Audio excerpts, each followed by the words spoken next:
What's up, guys? Anybody watched that video I did last night? I did yesterday about that distributor I was going to put in here. It just fell to pieces, piece of junk. But anywho's, maybe somebody out there can help me. The problem I have, a little while back, me and my wife took her on a trip. I was coming back and felt like it was running out of gas. And when it did, it went kabam! And blew my new exhaust, my muffler to pieces. Just blew it to pieces like a bomb. But I made it home a little bit at a time. It kept doing that. So what I had done, I took the points out. The stock. This is the 460 engine, and I had put, I forget the name, Duro Spark, a little igniter in the distributor. Took the points out, and now it's got a new distributor, new cap, new rotor button, new plugs, new wires, new coil. And anyway, I installed that, and it'll fire up. It'll run good. I take it down the road. I don't know if it gets warm, something happens, but it'll start to do it again and die. Then it won't start. And I said, well, dadgummit. It's not fuel.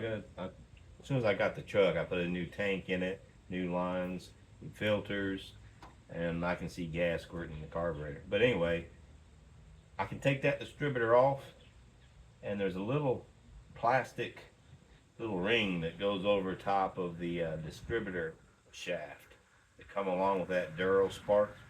I guess it's a magnet or something, but it spins.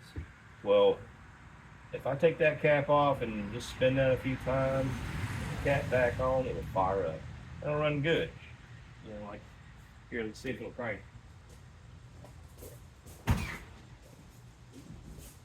Let's see. Let's go. Let's go.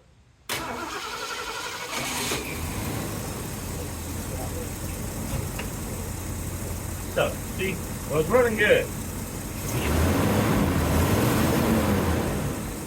But that don't make sense.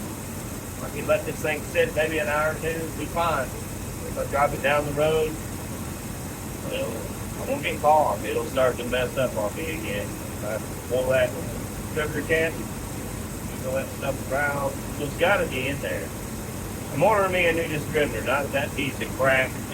I ordered that last one from a website. I forgot what it's called, Summit Racing. Piece of junk. So that found me another one. I'm gonna try it out. It's about 400 and some bucks. So we'll see. If anybody got any questions? I mean, leave some comments of you ever had this issue or whatever. I don't know. Thanks to subscribers, by the way. Appreciate y'all. What's the little subscribe button? Follow along. I gotta get this truck back like it should be. I hate to see old trucks, old vehicles. It don't matter if it's a Chevy, a Ford, Price, I don't care. It's all not sitting in a field. It's been sitting for 30 years. So it's back on the road. But you gotta make it run though, right? I appreciate y'all.